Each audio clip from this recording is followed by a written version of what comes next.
Ngasi ing kumja lising ani kunmari September gi tang kunithoi nongmaijing numitni ngasi aihakna thamjagadoriba sina ngarang tang kunmathoida akoigi ikai khumnajaraba oja Professor Nongmaithem Tombi na akoigi Kavi Dr Kamalgi maramda iba magi punsi amasung matamgi ibiba wareng 1999 gi akoigi June thada phongkhiba sanathongda yawkhiba wareng adugi ahanba saruk pathokjargraba matungda aroiba saruk oina anisuba aroiba saruk oina pathokjage masibu tabigadoriba khwaigi mafamda sanathonggi manindra konsum aihakna norokna khoromjari koi Dr Kamal si ngarang pathokjagiba ahanba sarukta koigi Dribugorda Dr tamba chatkhare ado Dribugorda mana Dr tamlingaida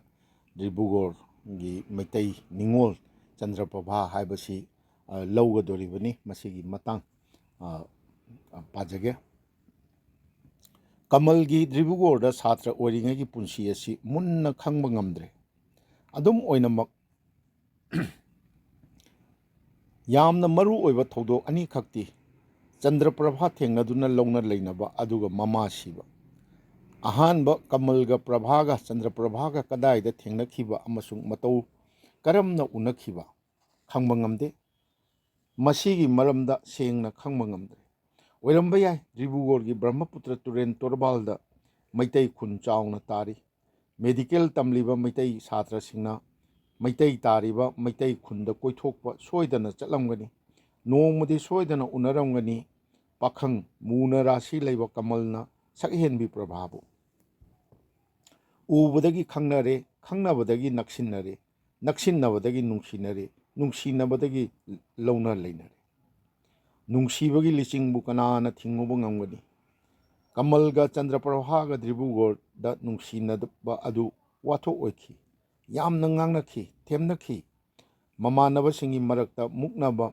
yengthinaba phawba yawkhi adubu Prabhagi masak ubada ngauroidaba kanano ngorok ngauraduna saban murtina phajariba masamna maklap yairaduna lairembina sargodagi kumtharakpa manbini phana yamna naksinnare Kamalna leiriba hostelda karigumbada laktuna koithoklaba chak ising thonglaba yawre Kamalna medical gi aroiba chahigi satra oiba matamda Chandraprabhabu chenduna lawna leinakhi masi Kamalgi yamna kanba thamoigi achetpa phirep amani maramdi matam aduda mahak mahei tamliba satrani yumbanba matam chadri Prabhabu lawrabadi Manipurgi samajna mabu soidana inthokani haibasi munna mahak khanglamni khudong thiba awaba kaya asi mayoknarage haina Kamalna chapchana sem sakhi punamaki minok michai maisa khangduna Dribugorda satra oiriba Kamalna Chandraprabha lawki magi loinabi oiki wathok oirabi laibak chawbi Chandraprabha kanano mahak medical school dagi mile ani ahum chatlaga leiba Maijan haiba Brahmaputra Turelgi Torbanda taba Maitai khun aduda leibi thokchom ningolni atopa Maitai khul amasu haiba Jagannath Bari natraga Banbara kouba amasu tari matam amadadi Maitai khun ani asi yamna chauna tarami hojikti Brahmaputragi isingna thumjillaktuna yum ayamba hongnakhre Maijan khungi maru oiba sinfamdi chengpak suba chini angoba sabani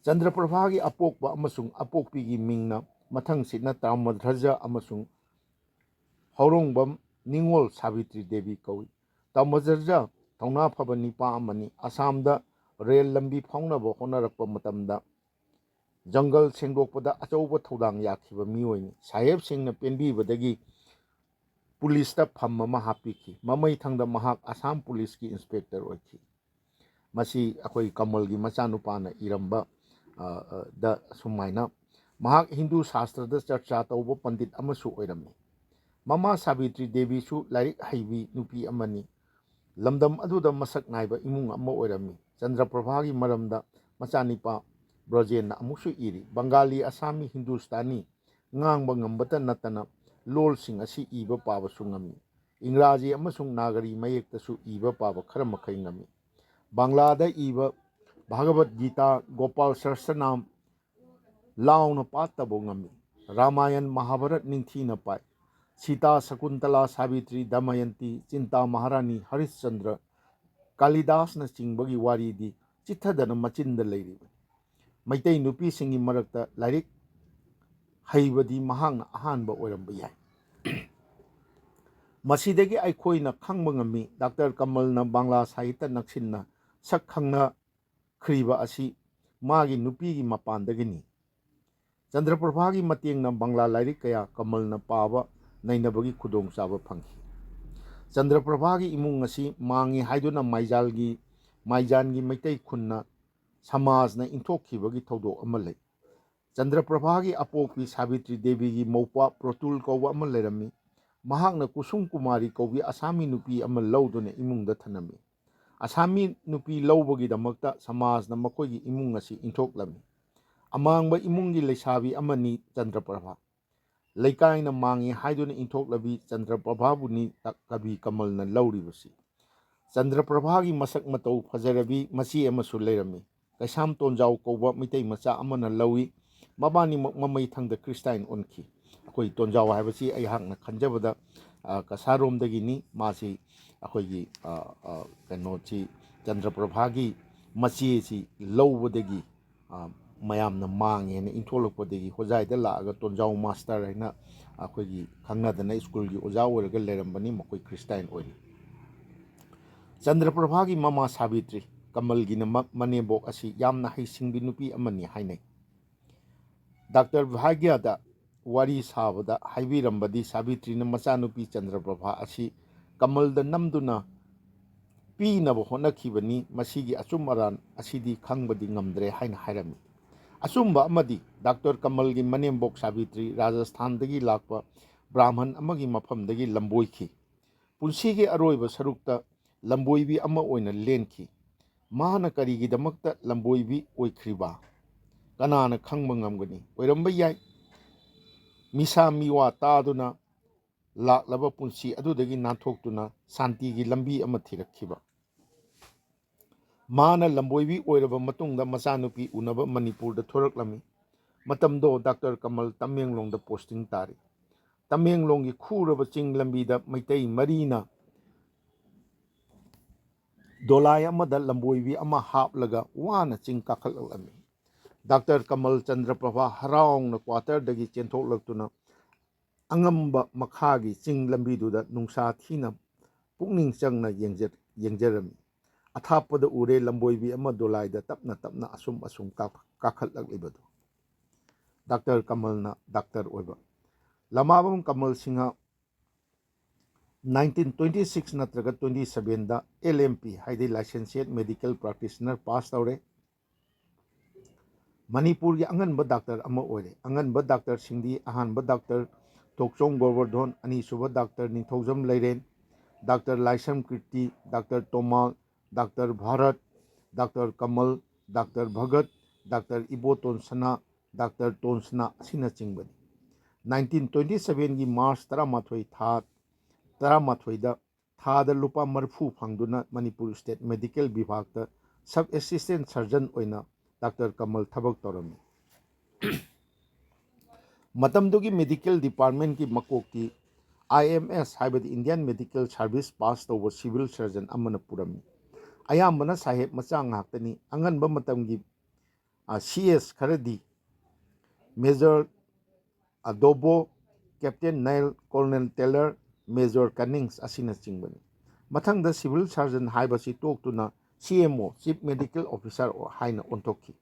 Matam khara leiraga RMC haibadi Residential Medical Officer gi pham hablakki. Dr. Bhagesh Chandra Das kauba nung lokthokpada maming chatpa doctor amasu leirami. Haina balai Dr. Nail, Colonel Taylor gi matamda makhong machinban kaiba makhut longba nama longba soilomba mising urabadi pharaga hekta operation tawthoklami. Adugumba mi leirabadi pura u haiduna pau kochen chelami.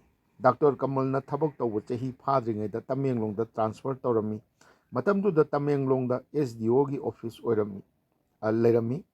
ST Dankana SDO oirami Manau aniga nupi magi nupi ga loinana Tamenglongda Dr. Kamal chatlammi Dr. Kamalbu inthokpa Kavi Kamal na Dribugorgi Chandraprabha lauruba asina magi punsida sathina kallaba chitheng ama phangki Andhabishwas ki kuyomna yomlaba kutil oraba dharmagi chatnabidagi nanthokpa ngamdriba Manipuri samajni Kamalna LMP pariksha tharamlaga magi nupi Chandraprabha puduna mayumda thoroklami samajgi chatnabi amang asengba chetna thajakhiba mapa ibungo jatrana machaga mamouga loksinba ngamlamde Makoi anibu inthoklammi makut charamde gati leitrabada Kamalna mama leitraba matungda saba mamang sangoida machi ama khajillaga lerami jatrana makoi anibu tulsibungi mapadagi hena changhallamde Chandraprabhana Manipurda thorokpa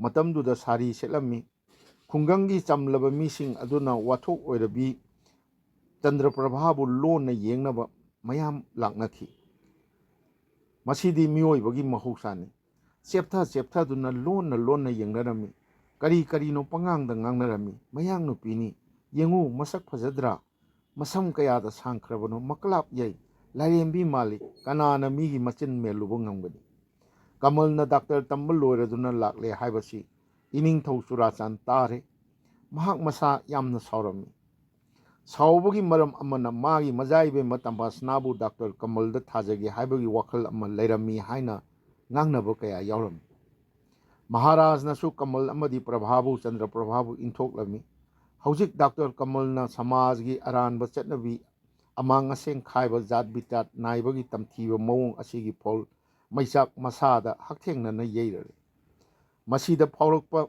nungaitaba wakhal samasyasing asi magi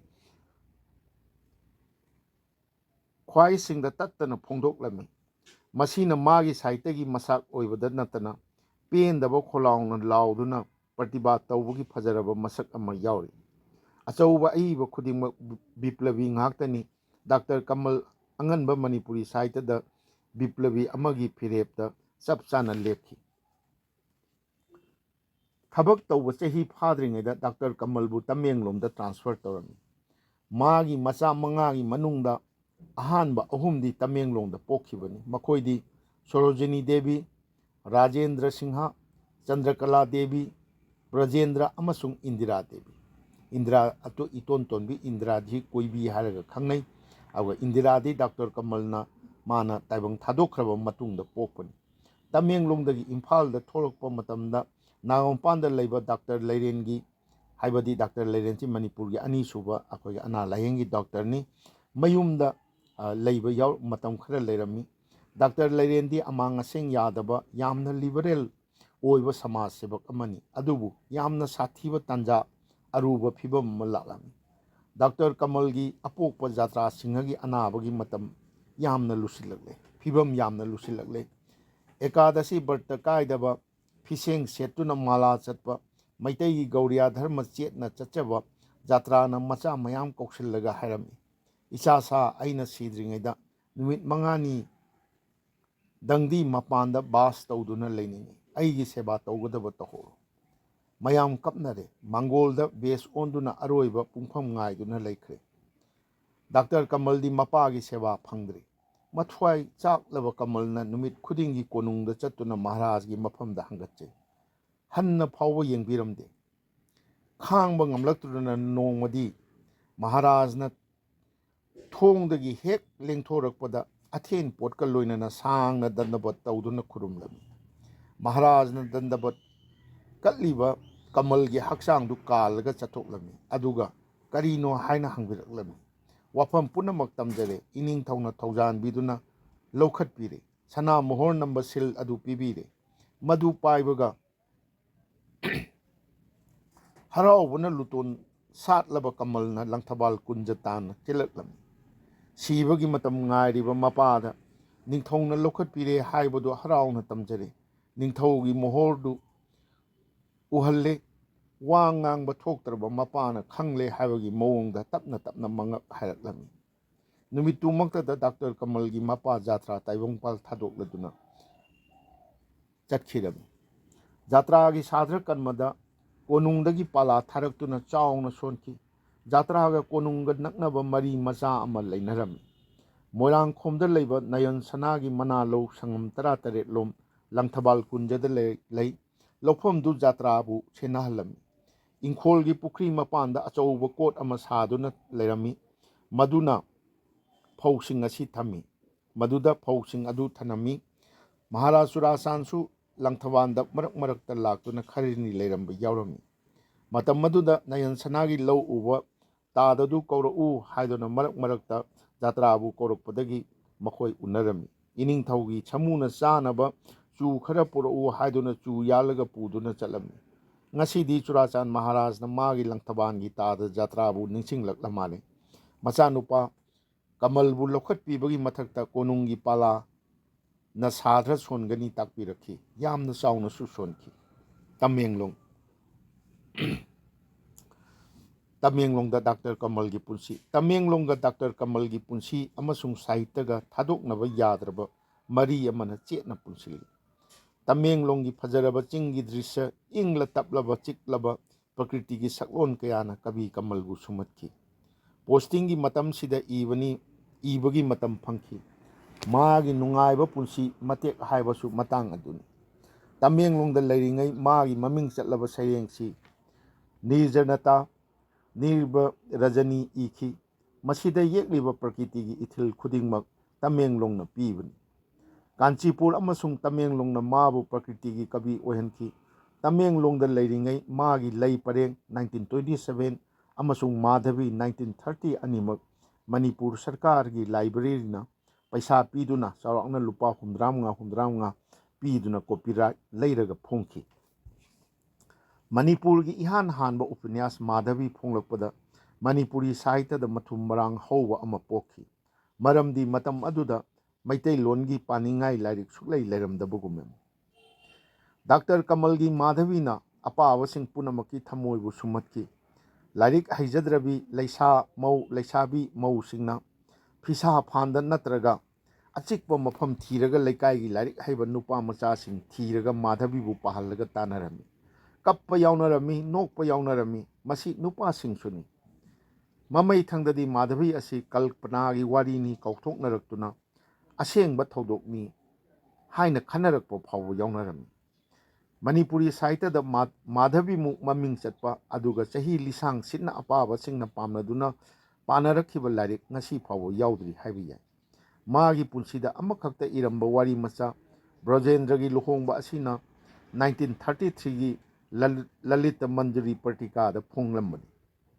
ꯇꯃꯦꯡꯂꯣꯡꯗ ꯆꯠꯄ ꯑꯋꯥꯕ ꯈꯣꯡꯆꯠ ꯑꯃꯅꯤ꯫ ꯏꯝꯐꯥꯜꯗꯒꯤ ꯅꯨꯃꯤꯠ 6 ꯆꯪꯂꯝꯃꯤ꯫ ꯀꯥꯡꯆꯨꯞꯀꯤ bungalow ꯑꯃꯁꯨꯡ ꯍꯥꯎꯆꯣꯡꯗ ꯑꯍꯤꯡ ꯑꯃꯃꯝ ꯂꯦꯛꯂꯒ ꯌꯧꯔꯝꯃꯤ꯫ ꯆꯤꯡꯃꯤꯅ ꯁꯥꯕ ꯂꯤꯒꯤ ꯗꯣꯂꯥꯏ ꯑꯃꯒ ꯁꯤꯟꯅ ꯄꯨꯗꯨꯅ ꯆꯠꯂꯝꯃꯤ꯫ ꯗꯥꯛꯇꯔ ꯀꯃꯜꯅ ꯂꯩꯔꯝꯕ ꯇꯃꯦꯡꯂꯣꯡꯒꯤ ꯀ꯭ꯋꯥꯇꯔꯗꯨ ꯍꯧꯖꯤꯛꯇꯤ ꯃꯦꯂꯦꯔꯤꯌꯥꯒꯤ ꯑꯣꯐꯤꯁ ꯑꯣꯏꯅꯔꯤ꯫ ꯂꯝꯕꯤꯗ ꯈꯨꯗꯣꯡꯊꯤꯕ ꯁꯥ ꯀꯩ ꯀꯌꯥ ꯊꯦꯡꯅꯔꯝꯃꯤ꯫ ꯗꯥꯛꯇꯔ ꯀꯃꯜꯒꯤ ꯂꯣꯏꯅꯕꯤ ꯆꯟꯗ꯭ꯔꯄ꯭ꯔꯚꯥꯗꯤ ꯗꯣꯂꯥꯏꯔꯦꯡ ꯆꯤꯡꯃꯤꯁꯤꯡꯗꯨꯅ ꯁꯥ ꯀꯩꯒꯤ ꯃꯔꯝꯗ ꯉꯥꯡꯅ ꯁꯛꯅꯔꯤꯕꯁꯤꯡꯗꯨ ꯈꯪꯕ ꯉꯝꯂꯝꯃꯤ꯫ ꯃꯗꯨ ꯇꯥꯔꯒ ꯌꯥꯝꯅ ꯀꯤꯁꯨ ꯀꯤꯔꯝꯃꯤ꯫ ꯇꯃꯦꯡꯂꯣꯡꯗ SDOꯒꯤ ꯑꯣꯐꯤꯁ ꯂꯩ꯫ ꯗꯟꯀꯥꯟ ꯁꯥꯍꯦꯕꯅ SDO ꯑꯣꯏꯔꯝꯃꯤ꯫ ꯃꯥꯒ ꯀꯃꯜꯒ ꯇꯠꯇꯅ ꯂꯣꯏꯅꯔꯝꯃꯤ꯫ ꯀꯃꯜꯗꯒꯤ ꯃꯩꯇꯩꯂꯣꯟ ꯇꯝꯂꯝꯃꯤ꯫ ꯗꯟꯀꯥꯟꯒꯤ ꯃꯦꯝ ꯁꯥꯍꯦꯕꯁꯨ ꯀꯃꯜꯒꯤ ꯀ꯭ꯋꯥꯇꯔꯗ ꯃꯔꯛ ꯃꯔꯛꯇ ꯂꯥꯛꯂꯝꯃꯤ꯫ ꯌꯥꯝꯅ ꯂꯣꯟꯗꯤꯟꯅꯔꯝꯃꯤ꯫ ꯈꯨꯟꯒꯤ ꯍꯔꯥꯎꯕ ꯃꯇꯝꯗ ꯃꯈꯜ ꯀꯌꯥꯒꯤ ꯃꯁꯥꯟꯅ ꯄꯥꯡꯊꯣꯛꯇꯨꯅ ꯆꯥꯡꯗꯝꯅꯔꯝꯃꯤ꯫ ꯀꯃꯜꯒꯤ ꯃꯁꯥ ꯐꯕ ꯃꯅꯥꯎꯅꯨꯄꯥ ꯑꯅꯤꯁꯨ ꯇꯃꯦꯡꯂꯣꯡꯗ ꯃꯍꯥꯛꯀ ꯂꯩꯃꯤꯟꯅꯔꯝꯃꯤ꯫ ꯈꯨꯟꯒꯤ ꯇꯥ ꯂꯪꯕ ꯇꯥꯟꯅꯕꯗ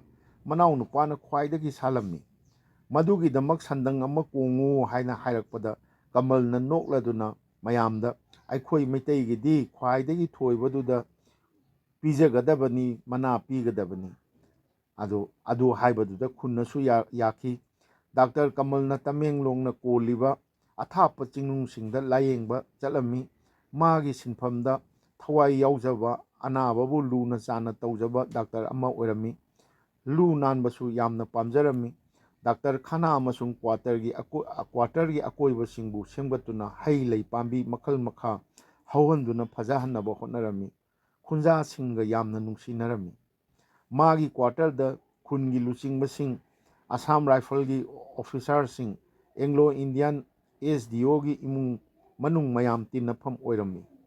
Kamalna thukhraba matung phawbada khunjasingna laktuna magi imung manungda awaba phongdoknarai.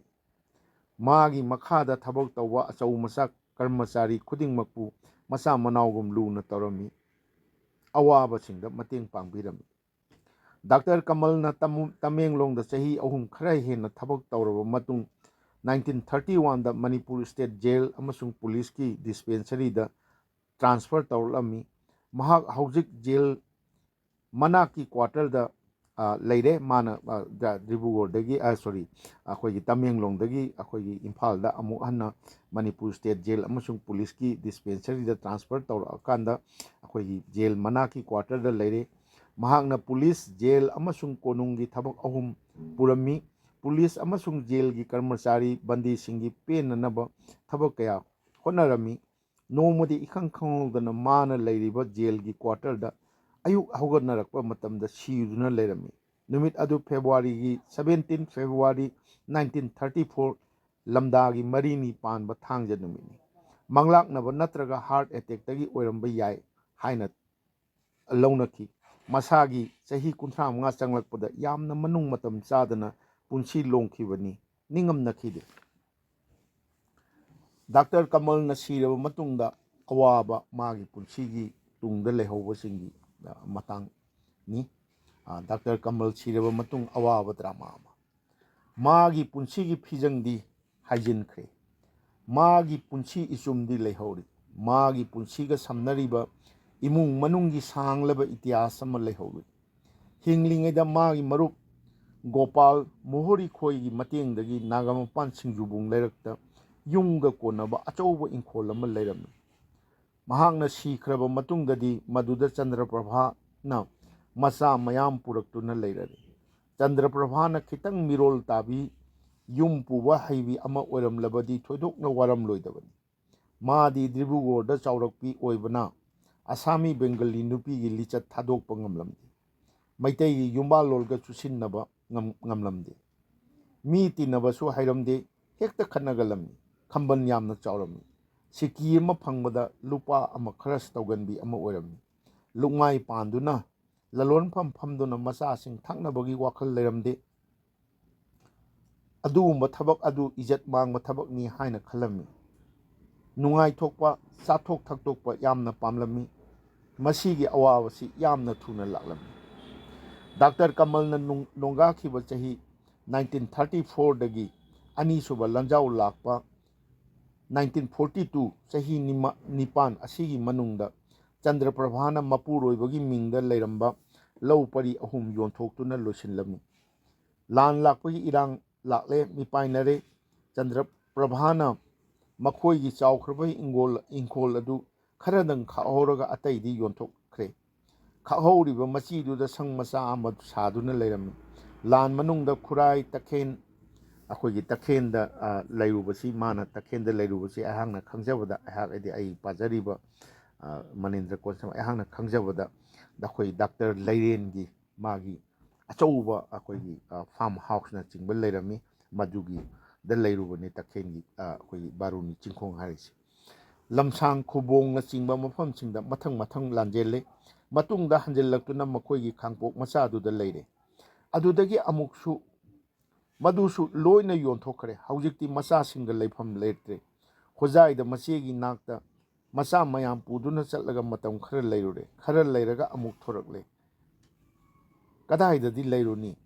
Hana leiramba yumduda changsinduna hekta leisilure. Kuibadi yaramde hekta khanaraki. Leifam leitraduna refugee gum kuchat chatuna hinglami. Major khun manakta sorok mapanda saba mi leinaramdaba yum ama leirami. Maduda hekta leisilami. Machasing thakpa ngamdaduna khangna chanabasingda thawoina haijaduna yokchaba oina leihallami. Larik engbam leikaida yokchaba oina leiba machanupa Brajendradi larik tamningman khaduna khurai lamlonggi hotel amada gilas sambagi thabak torami. Glass sambagi thabak tauna machanupa Brajendra lamlong school da ming chale larik tamba yaure. Adu hotel gi mapuna hotel boy thirakpa matamdadi kothi thirakpada akhoi gi school manungda thengnaduna akhoi class manungdagi chingthoktuna ꯄꯨꯕ ꯌꯥꯎꯔꯝꯃꯤ ꯑꯗꯨꯕꯨ ꯃꯍꯥꯛ ꯅꯤꯡꯍꯟꯅꯈꯤꯗꯦ ꯀꯟꯅ ꯍꯣꯠꯅꯈꯤ ꯑꯗꯣ ꯑꯩꯈꯣꯏ ꯕ꯭ꯔꯣꯖꯦꯟꯗ꯭ꯔ ꯍꯥꯏꯔꯤꯁꯤ 1958ꯇ BA pass ꯇꯧꯔꯦ ꯑꯗꯨꯒ ꯁ꯭ꯀꯨꯜꯒꯤ ꯑꯣꯖꯥ ꯑꯣꯏꯔꯛꯂꯒ 1997ꯗ ꯊꯕꯛꯇꯒꯤ ꯄꯣꯊꯥꯕꯤꯈꯤ ꯑꯗ ꯍꯧꯖꯤꯛꯇꯤ ꯑꯗꯨꯗꯒꯤ ꯑꯇꯩ ꯒꯇꯤ ꯂꯩꯇ꯭ꯔꯕꯤ ꯆꯟꯗ꯭ꯔꯄ꯭ꯔꯚꯥ ꯆꯥꯛꯅꯤꯕꯤ ꯑꯃꯒꯨꯝ ꯀꯣꯏꯆꯠ ꯆꯠꯇꯨꯅ ꯌꯨꯝꯊꯣꯡ ꯀꯌꯥꯗ ꯅꯤꯕ ꯆꯠꯄ ꯍꯧꯔꯛꯈꯤ ꯃꯅꯤꯄꯨꯔꯒꯤ ꯈꯨꯠꯃꯥꯕ ꯀꯕꯤ ꯗꯥꯛꯇꯔ ꯀꯕꯤ ꯀꯃꯜꯒꯤ ꯂꯣꯏꯅꯕꯤ ꯆꯥꯛꯅꯤꯕꯤ ꯑꯣꯏꯅ ꯑꯔꯣꯏꯕ ꯄꯨꯟꯁꯤ ꯂꯦꯟꯈꯤ 1988ꯀꯤ ꯖꯨꯟ 23ꯇ ꯇꯥꯏꯕꯪ ꯊꯥꯗꯣꯛꯈꯤ ꯀꯃꯜꯒꯤ ꯄꯨꯟꯁꯤꯒꯤ ꯃꯤꯠꯌꯦꯡ ꯗꯔꯁꯟ ꯁꯥꯒꯠꯄꯗ ꯃꯥꯒꯤ ꯃꯇꯝꯒꯤ ꯏꯊꯤꯜ ꯄꯨꯟꯁꯤꯒꯤ ꯊꯧꯗꯣꯛ ꯀꯌꯥ ꯏꯔꯣꯏꯅꯔꯤ ꯀꯃꯜꯒꯤ ꯁꯦꯟꯁꯤꯕꯤꯂꯤꯇꯤ ꯁꯥꯒꯠꯄꯗ ꯃꯥꯒꯤ ꯁꯃꯥꯖꯗꯒꯤ ꯊꯣꯔꯛꯄ ꯄꯦꯟꯗꯕ ꯀꯌꯥꯒꯤ ꯅꯨꯡꯒꯤ ꯑꯣꯏꯕ ꯑꯋꯥꯕ ꯅꯨꯡꯉꯥꯏꯇꯕ ꯁꯥꯎꯅꯤꯡꯕ ꯋꯥꯀꯠ ꯀꯌꯥ ꯌꯥꯎꯔꯤ ꯃꯥꯅ ꯄꯥꯝꯃꯤ ꯕꯤꯁ꯭ꯋꯄ꯭ꯔꯦꯝ ꯑꯄꯥꯛꯄ ꯃꯤꯠꯌꯦꯡ ꯍ꯭ꯌꯨꯃꯦꯅꯤꯖꯝ ꯑꯄꯤꯛꯄ ꯑꯈꯨꯕ ꯙꯔꯃꯒꯤ ꯆꯠꯅꯕꯤ ꯑꯃꯥꯡ ꯑꯁꯦꯡ ꯖꯥꯠ ꯕꯤꯆꯥꯠ ꯈꯥꯏꯕ ꯃꯥꯒꯤ ꯙꯔꯃ ꯑꯣꯏꯔꯝꯗꯦ ꯇꯣꯜꯂ ꯇꯥꯔꯕ ꯂꯥꯏꯔꯕ ꯃꯤꯆꯝꯕꯨ ꯅꯨꯡꯁꯤꯕ ꯃꯤꯁꯛ ꯑꯃꯅꯤ ꯇꯦꯜꯂꯕ ꯁꯤꯡꯒꯥꯔꯩꯒꯤ ꯄꯨꯟꯁꯤꯅ ꯊꯅꯝꯃꯤ ꯃꯇꯝ ꯄꯨꯝꯅꯃꯛꯇ ꯅꯨꯡꯁꯤꯅ ꯁꯟꯗꯣꯛꯍꯧꯔꯒꯗꯕ ꯅꯨꯡꯁꯤꯕ ꯂꯩꯅꯝ ꯑꯃ ꯍꯥꯏꯔꯒ ꯑꯣꯖꯥ ꯅꯣꯡꯃꯥꯏꯊꯦꯝ ꯄ꯭ꯔꯣꯐꯦꯁꯔ ꯇꯣꯝꯕꯤꯅ ꯏꯕꯤꯕ ꯋꯥꯔꯦꯡ ꯑꯁꯤꯗ Your name within a nation's prayer, your music on a nation's tongue 하는 나하기 남밍디 레박 미양기 토니 라이솔다 야오니 나하기 사이타 이사이디 레박 미양기 레톤다 빡ꯄꯅꯤ 하이나 ꯑꯩꯈꯣꯏꯒꯤ ꯁꯣꯔꯣꯖꯤꯅꯤ ꯅꯥꯏꯗꯨꯅ 이름바 ꯁꯩꯔꯦꯡꯒꯤ ꯂꯥꯏꯔꯤꯛ The Golden Threshold ꯍꯥꯏꯕ ꯑꯗꯨꯗ ꯌꯥꯎꯕ Ode to His Highness Nizam of Hyderabad ꯍꯥꯏꯕ ꯁꯩꯔꯦꯡ ꯑꯗꯨꯒꯤ ꯂꯣꯏꯔꯛꯄ ꯄꯔꯦꯡ ꯑꯗꯨꯅ ꯄꯟꯕꯤꯔꯒ ꯂꯣꯏꯁꯤꯟꯕꯤ ꯑꯗꯨꯒ ꯍꯧꯖꯤꯛꯇꯤ ꯑꯩꯈꯣꯏꯒꯤ ꯗꯥꯛꯇꯔ ꯀꯃꯜꯒꯤ ꯃꯆꯥꯅꯨꯄꯥ ꯑꯇꯣꯝꯕ ꯕ꯭ꯔꯖꯦꯟꯗ꯭ꯔ ꯉꯁꯥꯏ ꯄꯟꯖꯈꯤꯕ 1958ꯇ BA ꯄꯥꯁ ꯇꯧꯔꯒ ꯑꯩꯈꯣꯏꯒꯤ ꯁ꯭ꯀꯨꯜ ꯑꯣꯖꯥ ꯑꯣꯏꯔꯒ 1997ꯗ ꯊꯕꯛꯇꯒꯤ ꯄꯣꯊꯥꯕꯤꯈꯤ ꯍꯥꯏꯕꯗꯣ ꯍꯧꯖꯤꯛꯇꯤ ꯇꯥꯏꯕꯪꯁꯨ ꯊꯥꯗꯣꯛꯄꯤꯈ꯭ꯔꯦ ꯃꯍꯥꯛꯅ ꯍꯤꯡꯂꯤꯉꯩ ꯃꯇꯝꯗ ꯑꯩꯈꯣꯏꯒꯤ ꯂꯪꯊꯕꯥꯜ ꯀꯨꯟꯖ ꯃꯌꯥꯏ ꯂꯩꯀꯥꯏꯗ ꯃꯥꯒꯤ ꯏꯪꯈꯣꯜ ꯑꯆꯧꯕ ꯍꯤꯡꯒꯣꯜ ꯑꯃ ꯗꯥꯛꯇꯔ ꯀꯃꯜꯒꯤ ꯃꯤꯡꯗ ꯀꯠꯄꯤꯔꯝꯃꯤ ꯅꯍꯥꯔꯣꯜ ꯁꯥꯍꯤꯇ꯭ꯌ ꯄ꯭ꯔꯦꯃꯤ ꯁꯃꯤꯇꯤ ꯑꯩꯈꯣꯏꯒꯤ ꯅꯦꯁꯅꯦꯜ ꯑꯩꯈꯣꯏ ꯁꯥꯍꯤꯇ꯭ꯌ ꯚꯥꯔꯠꯀꯤ ꯁꯥꯍꯤꯇ꯭ꯌ ꯑꯦꯀꯥꯗꯃꯤꯅ ꯁꯛꯈꯪꯂꯕ ꯃꯅꯤꯄꯨꯔꯒꯤ ꯑꯩꯈꯣꯏꯒꯤ ꯁꯥꯍꯤꯇ꯭ꯌꯒꯤ ꯂꯨꯞ ꯂꯤꯇꯔꯦꯔꯤ ꯑꯣꯔꯒꯅꯥꯏꯖꯦꯁꯟꯒꯤ ꯃꯅꯨꯡꯗ ꯈ꯭ꯋꯥꯏꯗꯒꯤ ꯃꯥꯡꯖꯤꯟ ꯊꯥꯕ ꯑꯃ ꯑꯣꯏꯔꯤꯕ ꯑꯩꯈꯣꯏꯒꯤ ꯅꯍꯥꯔꯣꯜ ꯁꯥꯍꯤꯇ꯭ꯌ ꯄ꯭ꯔꯦꯃꯤ ꯁꯃꯤꯇꯤꯗ ꯀꯠꯄꯤꯔꯝꯗꯅ ꯃꯗꯨꯒꯤ ꯍꯤꯡꯒꯣꯜꯁꯤꯗꯩꯁꯤꯗ ꯃꯔꯨ ꯑꯣꯏꯅ ꯂꯪꯊꯕꯥꯜ ꯀꯦꯟꯗ꯭ꯔꯒꯤ ꯏꯀꯥꯏ ꯈꯨꯝꯅꯖꯔꯕ MLA ꯁ꯭ꯔꯤ ꯀꯔꯥꯝ ꯁ꯭ꯌꯥꯝꯒꯤ ꯑꯆꯧꯕ ꯃꯇꯦꯡꯒ ꯂꯣꯏꯅꯅ ꯑꯆꯧꯕ ꯀꯝꯄ꯭ꯂꯦꯛꯁ ꯑꯃ ꯑꯩꯈꯣꯏ ꯁꯥꯕ ꯂꯣꯏꯗ꯭ꯔꯤ ꯍꯧꯖꯤꯛ ꯁꯦꯝꯒꯠ ꯁꯥꯒꯠꯄꯒꯤꯅꯤ ꯀꯝꯄ꯭ꯂꯦꯛꯁ ꯑꯁꯤꯒꯤ ꯃꯅꯨꯡꯗ ꯄꯩꯁꯥ ꯌꯥꯝ ꯆꯪꯅ ꯑꯩꯈꯣꯏ ꯀꯃꯜꯒꯤ ꯅꯤꯡꯁꯤꯡ ꯃꯨꯔꯇꯤꯁꯨ ꯈꯤꯜꯂꯦ ꯑꯗꯨꯒ ꯍꯧꯖꯤꯛꯀꯤ ꯀꯝꯄ꯭ꯂꯦꯛꯁ ꯑꯁꯤ ꯑꯩꯈꯣꯏꯒꯤ ꯗꯥꯛꯇꯔ ꯀꯃꯜꯁ ꯂꯤꯇꯔꯦꯔꯤ ꯀꯝꯄ꯭ꯂꯦꯛꯁ ꯍꯥꯏꯗꯅ ꯅꯍꯥꯔꯣꯜ ꯁꯥꯍꯤꯇ꯭ꯌ ꯄ꯭ꯔꯦꯃꯤ ꯁꯃꯤꯇꯤꯅ ꯍꯧꯖꯤꯛ ꯃꯈꯣꯏꯒꯤ ꯑꯣꯐꯤꯁ ꯑꯣꯏꯅ ꯁꯤꯖꯤꯟꯅꯕ ꯍꯧꯔꯦ ꯁꯥꯕꯗꯤ ꯂꯣꯏꯁꯤꯟꯕ ꯅꯠꯇ꯭ꯔꯤ ꯑꯩꯈꯣꯏꯒꯤ ꯀꯟꯁꯇ꯭ꯔꯛꯁꯟꯒꯤ ꯁ꯭ꯇꯦꯖꯇ ꯑꯗꯨꯝ ꯂꯩꯔꯤꯕꯅꯤ ꯑꯗꯨ ꯌꯥꯝ ꯊꯨꯕ ꯃꯇꯝꯗ ꯂꯣꯏꯁꯤꯜꯂꯒꯅꯤ ꯃꯁꯤꯅ ꯗꯥꯛꯇꯔ ꯀꯃꯜꯒꯤ ꯃꯇꯤꯛ ꯃꯒꯨꯜꯁꯤ ꯑꯩꯈꯣꯏꯒꯤ ꯃꯅꯤꯄꯨꯔꯤ ꯈꯨꯟꯅꯥꯏ ꯃꯥꯂꯦꯝꯗ ꯂꯩꯔꯤꯕ ꯃꯅꯤꯄꯨꯔꯤ ꯈꯨꯟꯅꯥꯏꯗ ꯑꯗꯨꯝ ꯍꯥꯞꯇꯅ ꯂꯩꯔꯒꯅꯤ ꯍꯥꯏꯕꯁꯤ ꯊꯥꯖꯖꯩ ꯃꯁꯤ ꯍꯥꯏꯔꯒ ꯉꯁꯤ ꯗꯥꯛꯇꯔ ꯀꯃꯜꯒꯤ ꯃꯇꯥꯡꯗ ꯉꯔꯥꯡꯗꯒꯤ ꯍꯧꯅ ꯄꯥꯊꯣꯛꯆꯕ ꯑꯩꯈꯣꯏ ꯑꯅꯤꯁꯨꯕ ꯇꯥꯡꯀꯛꯁꯤ ꯑꯔꯣꯏꯕ ꯁꯔꯨꯛ ꯑꯣꯏꯅ ꯄꯥꯕ ꯂꯣꯏꯁꯤꯟꯖꯒꯦ ꯇꯥꯕꯤꯔꯤꯕ ꯈ꯭ꯋꯥꯏꯒꯤ ꯃꯐꯝꯗ ꯑꯩꯈꯣꯏꯒꯤ ꯁꯅꯥꯊꯣꯡꯒꯤ ꯃꯅꯤꯟꯗ꯭ꯔ ꯀꯣꯟꯁꯝ ꯑꯩꯍꯥꯛꯅ ꯑꯃꯨꯛꯀꯁꯨ ꯍꯟꯅ ꯅꯣꯂꯨꯛꯅ ꯈꯨꯔꯨꯝꯖꯔꯤ